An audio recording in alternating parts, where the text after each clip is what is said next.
صلی اللہ علیہ وسلم کے وصال ظاہری کے ایام قریب آئے تو حضور نے سرخ پٹی باندھی، تیز بخار ہے نبی کریم کو، 2 صحابہ سہارا دے کے مسجد میں لائے، نبی پاک علیہ السلام کو بظاہر سہارا دے کے لایا گیا۔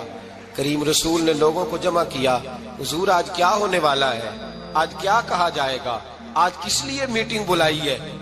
نبی کریم کے کل صحابہ جب مسجد میں جمع ہوئے تو کھچا کھچ مسجد بھری ہے۔ وصال ظاہری سے چند یوم پہلے کی بات، نبی پاک نے فرمایا آج تمہیں کوئی جہاد کی ترغیب نہیں دینی، آج کوئی نیا پیغام نہیں دینا، آج تمہیں بتانا ہے کہ رب نے اپنے بندے کو اختیار دیا ہے، چاہے تو دنیا میں رہے، چاہے تو اس کی بارگاہ میں حاضر ہو جائے۔ اس عبد نے بارگاہ ربوبیت کی طرف لوٹنے کا ارادہ کر لیا ہے۔ حضرت صدیق اکبر رونے لگے تو صحابہ نے کہا تمہیں کیا ہوا؟ کہنے لگے سمجھ نہیں رہے، کسی کی بات نہیں کر رہے، نبی پاک تو اپنی بات فرما رہے ہیں، اس نے جانے کا ارادہ کر لیا۔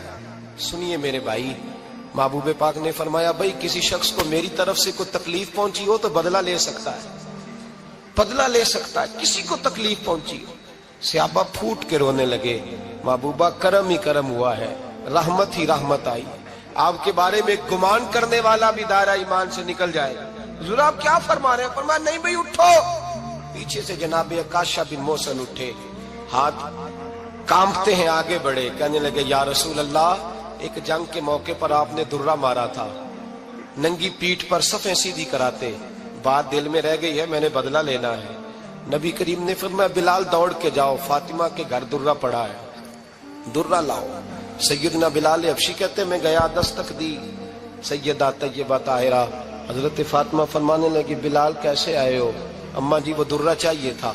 سیدہ کو تشویش ہوئی، کہنے لگے بلال نہ تو جنگ پہ جانا ہے، نہ جہاد ہے، نہ کوئی ایسا موقع ہے، حضور کی تو طبیعت مبارک بظاہر بڑی علیل ہے، درہ کیا کریں گے؟ حضرت بلال عرض کرنے لگے اماں جی ایک صحابی بدلہ لینے لگے ہیں، صاحب طبقات نے جملے لکھے ہیں، کہتے ہیں بی بی صاحبہ نے درہ بھی دیا اور امام حسن حسین کو بھی باہر نکالا۔ فرمانے لگی عکاشہ سے کہنا 100 درے مارے، ان 2 شہزادوں کے جسم پر نبی پاک کے قریب نہ جائے، میں نے 2 بچے پیدا ہی اپنے محبوب پر قربان کرنے کے لیے کیے، ان کو لے جائے۔ حضرت بلال کہتے میں 2 شہزادے لے کے آیا، اور جب دروازے میں میں لے کے پہنچا تو نبی پاک نے دیکھا تو آنکھوں میں آنسو آ گئے، فرمایا ان کو بٹھا دو، مجھے پتا ہے فاطمہ نے کیا کہہ کے بھیجا ہے۔ حضرت سیدنا بلال فرماتے ہیں درہ میں نے جناب عکاشہ کو دیا، حضرت عکاشہ درہ لے کے آگے جو بڑھے تو حضرت ابو بکر صدیق نے ان کے پیروں پہ ہاتھ رکھا، فرمایا عکاشہ میری طرف آ یار، مجھے مار درے، نبی پاک کے قریب نہ جا۔ مصطفیٰ کریم نے فرمایا ابو بکر تو ہٹ جا، اسے آنے دے۔ فرماتے ہیں میں چند قدم آگے گیا تو مولا علی شیر خدا نے میرے پیر پہ ہاتھ رکھا، کہنے لگے عکاشہ سوچ تو صحیح تو کیا کر رہا ہے؟ حضور نے فرمایا علی ہٹ جاؤ، میرا اور ان کا معاملہ ہے۔ جناب عکاشہ آگے بڑھ رہے، نبی کریم نے فرمایا میں اپنی امت کو درس دینا چاہتا ہوں، خبردار خبردار زندگی میں تمہارے ہاتھ سے زبان سے کسی کو تکلیف نہ پہنچنے پائے، خبردار یاد رکھنا وہ معاشرے بگڑ جاتے ہیں، وہ معاشرے تباہ کر دیے جاتے ہیں جہاں ظلم ہوتا ہے، جہاں زیادتی ہوتی ہے، جہاں لوگوں کو ستایا جاتا ہے۔ محبوب کریم کے قریب آئے حضرت عکاشہ کہ حضور میری پیٹھ ننگی تھی، آپ بھی ذرا کپڑا ہٹائیے۔ نبی کریم نے پیٹھ سے کپڑا ہٹایا، جناب عکاشہ نے درہ جو اٹھایا تو صحابہ کی چیخیں نکلی، حضرت عکاشہ نے درہ دور پھینکا، حضور کے بطن اطہر سے لپٹ گئے، چومنے لگے، کہنے لگے حضور وہ تو صفیں سیدھی کراتے لگ گیا تھا، آپ نے کہاں مارا تھا؟ یا رسول اللہ میں تو بہانہ بنا رہا تھا کہ جاتی دفعہ مجھے وجود چومنے کا موقع نصیب ہو جائے، مجھے یہ موقع نصیب ہو جائے۔ میرے حبیب نے فرمایا جس نے جنتی دیکھنا ہو میرے عکاشہ کی زیارت کر لے۔ بھائی ظلم کا دروازہ کھلا ہوا ہے اور لوگ بھول جاتے ہیں زیادتی کرتے ہوئے، وہ بہو سے ہی کیوں نہ کریں، وہ اپنے گھر کے بھول جاتے ہیں کہ شاید پوچھنے والا کوئی نہیں، شاید میزان نہیں لگے گا۔ ایران کے بادشاہ نے اپنے بیٹے کو پڑھانے کے لیے ایک استاد صاحب کا بندوبست کیا۔ استاد صاحب کو کہا کہ میرے بچے کو دین پڑھائیے، میں چاہتا ہوں کل اس نے عنان حکومت کو سنبھالنا ہے تو یہ دین سے آگاہ ہو جائے، اس کو کچھ سکھائیے، پڑھائیے۔ بہت نیک بزرگ بڑے درویش عالم پڑھانے لگے، اسباق مکمل ہو گئے، دین کے اسباق قرآن مجید پڑھایا، احادیث طیبہ کا درس دیا، اصول فقہ سے روشناس کرایا۔ جب بچے نے مکمل تعلیم حاصل کر لی اور آمین ہو گئی، دستار ہو گئی، فارغ ہو گئے، تو پھر ایک دن استاد صاحب نے کہا بیٹے کل تم نے ضرور آنا ہے، کچھ بات کرنی ہے۔ شہزادہ گیا ملنے استاد صاحب سے، استاد صاحب نے کنڈی لگا لی، ہاتھ میں درہ پکڑ لیا، مار مار کے پورے وجود کو زخمی کر دیا، کوئی غلطی نہیں، کوئی بات نہیں، مارا۔ اب بچہ آیا آ کے بادشاہ سلامت سے کہا کہ ابا جی سمجھ نہیں آئی، بڑا مارا ہے استاد۔ تو سیانے تھے نا بادشاہ، یہاں تو قاری صاحب روز کٹہرے میں کھڑے ہوتے ہیں، مولوی صاحب آپ نے میرے بچے کو کیوں مارا ہے؟ آپ 8,000 کے مولوی ہیں، میرا کئی کروڑ کا بچہ ہے، سویرے بدل لیں گے، خبردار آپ نے بچے کو ہاتھ لگایا، اپنی حیثیت میں رہے معاذ اللہ۔ جو قومیں استادوں کو کٹہروں میں کھڑا کرتی ہیں وہ ترقی نہیں کر پاتی، جو استادوں کو کٹہروں میں روز کھڑا کرتے ہیں۔ کہا ابا جی بڑا مارا ہے، تو والد بڑے سمجھدار تھے، کہنے لگے بیٹا استاد باپ ہوتا ہے، وہ زیادتی نہیں کرتا، کوئی بات ہوگی میں تیرے استاد کو کٹہرے میں نہیں بلاؤں گا۔ اماں سے بات کی، اماں کہنے لگی بیٹا میں تیرے باپ سے کیسے بات کروں، ڈرا تھا۔ وقت گزر گیا، 22 سال بیت گئے، 22 سال گزر گئے، بادشاہ کا انتقال ہوا، شہزادہ تخت پہ بیٹھا، پہلا حکم یہ دیا کہ میرے استاد کو بلاؤ، پہلا حکم۔ استاد جی بوڑھے ہو گئے تھے، چھڑی کے اوپر ٹیک لگا کے آئے اور بھویں سفید ہو کے جھک گئی تھیں، یوں آنکھ کھول کے بڑی مشکل سے دیکھا، کہنے لگے شہزادے حکم ہو۔ کب میں شہزادہ نہیں، اب میں بادشاہ بن گیا ہوں۔ استاد جی 22 سال بیت گئے، آپ نے مارا تھا، پر وہ درد چونکہ زیادتی کی تھی، میرا قصور کوئی نہیں تھا، تو نہ میری روح سے درد گیا ہے نہ میرے جسم سے گیا ہے، میں بے اختیار تھا، پوچھ نہیں سکتا تھا، آج با اختیار ہوا ہوں۔ سب سے پہلے پہلا حکم آپ کو دیا، بلایا ہے، بتائے کیوں مارا تھا، کیوں مجھے مارا تھا، میری زیادتی بتائے۔ تو استاد، بوڑھے استاد کی آنکھیں آنسوں سے بھر گئیں، کہنے لگے بیٹے بس آج کے دن کے لیے مارا تھا، یہ جو دن آ گیا نا میری زندگی میں اس لیے مارا تھا، یہ میں چاہتا تھا میری زندگی میں وقت ہے، آج کے بس میری مراد پوری ہو گئی۔ کہا صاحب کس لیے، مجھے بھی سمجھائے۔ آپ فرمانے لگے کتنی دیر ہو گئی تجھے مار کھائے ہوئے، کتنا زمانہ بیت گیا؟ کہنے لگا 22 سال۔ فرمایا زخم بھولے تو نہیں، درد ختم تو نہیں ہوئی، تمہیں بات 1 منٹ کے لیے بھی تمہارے حافظے سے محو تو نہیں ہوئی؟ کہا استاد جی روز رات کو یاد آتی، روز خیال آتا تھا۔ استاد کہنے لگے بھائی تو بے اختیار تھا، پوچھ نہیں سکا، 22 سال تجھے یاد رہا، مجھے پتا تھا تو ایک دن حکمران بنے گا، میں نے تجھے اس لیے مارا تھا کہ بیٹے یاد رکھنا، کسی پہ ظلم نہ کرنا، اگر تجھے 22 سال تک یاد رہا ہے تو جس پر تو ظلم کرے گا اسے بھی قیامت تک یاد رہے گا، اور یہ یاد رکھنا تو آج با اختیار ہوا تو تو نے مجھے بلا لیا ہے، قیامت کے دن غریب با اختیار ہو جائیں گے، مظلوم با اختیار ہو جائیں گے، وہ با اختیار ہوں گے باللہ الواحد القہار، رب کریم کی بارگاہ کے اندر ان کا اختیار ہوگا، اکیلے اللہ کی حکمرانی ہوگی، پھر وہ بلائیں گے بڑے بڑے کج کلا، دنیا میں جن کی پگڑیاں اونچی تھیں وہ سر جھکائے کھڑے ہوں گے، دنیا میں جو ڈکٹیٹر بنتے تھے ان کی پشتیں لال ہوں گی، ان کو غدار لکھا جائے گا، قیامت تک نہیں بھولے گا۔ ظلم کرنا تو سوچ سمجھ کے کرنا، اتنا کرنا جتنا تم سہ سکتے ہو، اتنی زیادتی کرنا جتنی قیامت میں تم برداشت کر سکتے ہو۔ میرے نبی کریم صلی اللہ علیہ وسلم نے فرمایا ظلم سے بچو، یہ قیامت کے اندھیروں میں سے ایک اندھیرا ہوگا، زندگی میں زیادتی نہ کریں، اگر تھوڑی دیر کے لیے کوئی چیز برداشت کر جائیں گے تو وہ فائدہ دے جائے گی، کچھ دیر کے لیے اگر سہ جائیں گے تو نفع مل جائے گا، سہنے کی کوشش کریں لیکن زیادتی نہ کریں، نظر کو، سوچ کو، ذہن کو پاک رکھیں، اور میرے بھائی زندگی پوری ظلم سے بچیں، زیادتی سے بچیں۔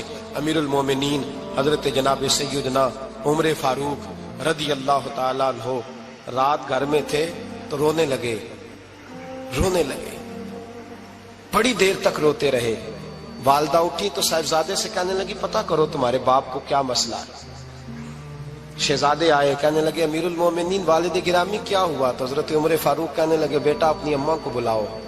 والدہ آ گئی، کیا بات ہے، کچھ طبیعت خراب ہے تو حکیم کا بندوبست کیا جائے۔ تو حضرت عمر کہنے لگے کچھ بھی نہیں، آج مسجد سے نکلا ہوں تو نبی پاک کے صحابہ میری تعریفیں کر رہے تھے۔ یہ حضرت فاروق اعظم کے وصال کے قریب کے دن ہے، تعریف تو حضرت یہ رونے کی بات ہے کہ خوش ہونے کی؟ آپ فرمانے لگے نہیں، سوچتا ہوں باہر تو میں اچھا رہا ہوں، پتہ نہیں گھر میں ہی کوئی زیادتی نہ ہو گئی ہو، پتہ نہیں تمہارے ساتھ بھی میرے معاملات ٹھیک تھے کہ نہیں، صحابہ تو تعریف کرتے ہیں، رو رہا ہوں تمہاری وجہ سے ہی نہ الجھ جاؤں، بیوی ہی نہ کہے میرا حق ہی ادا نہیں کیا۔ یہ لفظ کہتے کہتے پہاڑ ہے یہ شخص، کیسر و کسرا کانپتے ہیں۔ حضرت عمر رو پڑے، بی بی سے کہنے لگے مجھے اللہ کی رضا کے لیے معاف نہیں کر دیتی؟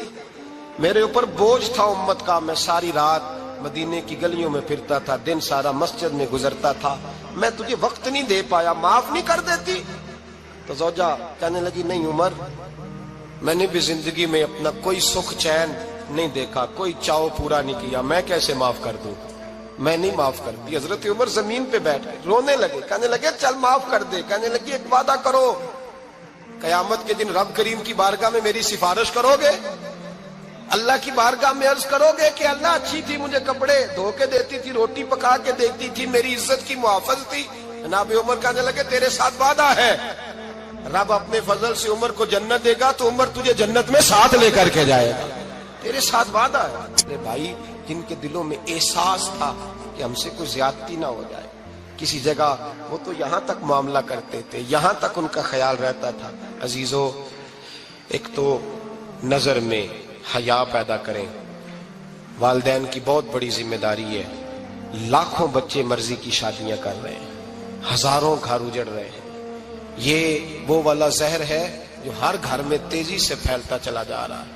پہلے ہم کہتے تھے کہ بچہ باہر نہ نکلے، اب کہتے ہیں اللہ کہیں موبائل لے کے تنہا نہ بیٹھ جائے، کہیں تنہا نہ بیٹھ جائے، کیا بنے گا اس کا اگر یہ گندگی اور یہ ایسا نشہ ہے جو اجاڑ کے رکھ دے۔ بخاری شریف میں حدیث ہے، قاضی ایاز مالکی رحمۃ اللہ علیہ نے بڑی تفصیل سے لکھی ہے، راوی حضرت انس بن مالک ہیں۔ ایک بندہ بڑی دور سے آیا نبی پاک صلی اللہ علیہ وسلم کی زیارت کے لیے، بڑی دور سے۔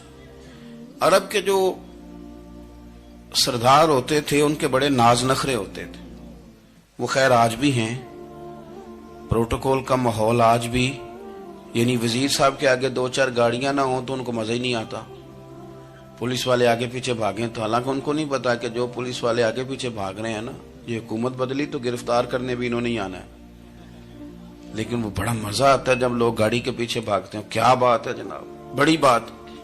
اور ہماری طبیعتوں میں پتہ نہیں کون سی، تو نبی پاک صلی اللہ علیہ وسلم کی خدمت میں وہ شخص بڑی دور سے آیا، تو عرب کے بادشاہوں کا مزاج تھا، پروٹوکول بڑا چاہتے تھے، ان کا تو یہ طریقہ تھا کہ حکمرانی کرنی ہے جیسے بھی ہو۔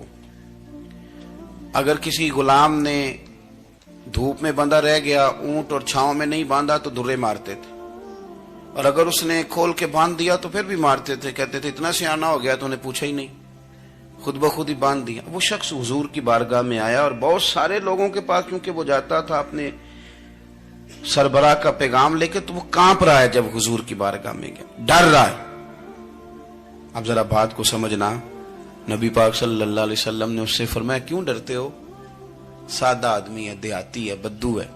اللہ کے رسول نے تھپ کی دی، کیوں ڈرتے ہو؟ تو کہتا ہے حضور مجھے آداب نہیں آتے اور مجھے ڈر آتا ہے، کوئی بات اگر ایسی ہو گئی، آپ مدینے کی حکومت کے سربراہ ہیں، تو کہیں آپ ناراض نہ ہو جائیں۔ حضرت انس بن مالک فرماتے ہیں بات کہاں کی تھی، پہنچ کہاں گئی؟ جب اس نے یہ کہا نا کہ آپ تو حکومت کے سربراہ ہیں، کہیں کوئی غلطی نہ مجھ سے ہو جائے، تو نبی پاک کی آنکھوں میں آنسو آ گئے، حضور رونے لگے، اور نبی پاک صلی اللہ علیہ وسلم فرمانے لگے نہ بھائی، تو کسی حکومت کے سربراہ کے پاس نہیں آیا، نہ تو اس بیٹے کے پاس آیا ہے جس کی ماں گوشت کے خشک ٹکڑے کھا کے بھی گزارا کر لے گی۔ میں تو ایک غریب ماں کا بیٹا ہوں۔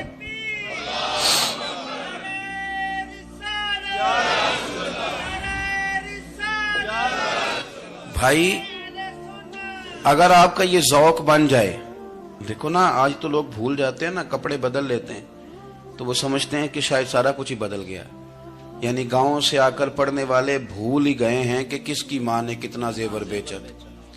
لوگ بھول جاتے ہیں چیزوں کو، اپنے ماضی کو یاد رکھیں، آپ لوگوں کے ساتھ پیار کریں، آپ لوگوں کو موقع دیں، آپ تھوڑی سی اور کوشش کریں اس شخص تک جانے کی جو آپ کو مایوس نظر آ رہا ہے، پریشان نظر آ رہا ہے۔ یہ ہمیں میلاد والے محبوب صلی اللہ علیہ وسلم نے درس دی۔ ایک اور پہلو، حضور سید عالم صلی اللہ علیہ وسلم نے، ہمارے ہاں نا ابھی بھی برادری کی تقسیم ہے، ابھی بھی اور کچھ میں نے ایسے کمزور لوگ بھی دیکھے. یہ اس طرح کی حرکتیں ہارے ہوئے لوگ کرتے ہیں. ہارے ہوئے لوگ جو اپنے آپ کو سمجھتے ہیں کہ میں کوئی بڑا آدمی ہوں. بڑا آدمی تو اپنے اخلاق سے ہوتا ہے, اپنے کردار سے ہوتا ہے, اپنی سخاوت سے ہوتا ہے, لوگوں سے پیار کرنے سے ہوتا ہے. باقی یہ کہ بیٹھ کے کہانی سنانا کہ میں بڑا کچھ کرتا ہوں, تو جو کچھ کرتا ہوتا ہے اسے سنانے کی کوئی ضرورت. ایک اور بہت سارے لوگ آپ تعزیت کرنے جائیں نا والد کے انتقال کے بعد, تو ان بیچاروں کو بتانا پڑتا ہے کہ ابا جی میرے بغیر دوائی نہیں کھاتے تھے. تو میں کہتا ہوں اگر تیرے بغیر نہیں کھاتے تھے پھر بتانے کی ضرورت نہیں, پھر تو سارے گاؤں کو پتا ہوگا کہ تیرے بغیر نہیں کھاتے تھے. اور اگر کوئی دال میں کالا ہے تو پھر تیری وضاحت کوئی بندہ قبول نہیں کرے گا. تو آپ کو بتانا کیوں پڑ رہا ہے, اور آپ بار بار اس بات کا ذکر کیوں کر رہے ہیں کہ ہم بہت بڑے قبیلے کے ہیں؟ صاحب اگر آپ بڑے قبیلے کے ہیں تو پتا ہوگا سارے علاقے کو آپ کتنا لوگوں کا خیال کرتے ہیں, آپ کس قدر محبت کرتے ہیں, آپ کا انداز کریمانہ کس طرح کا. پھر آپ کو بتانے کی کوئی ضرورت نہیں ہوتی, پھر خود بخود خبر ہوتی.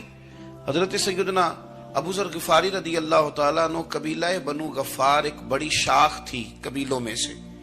جو لوگ اس زمانے میں مالدار قبیلوں سے تعلق رکھتے تھے ان میں سے ایک بڑا نام تھا.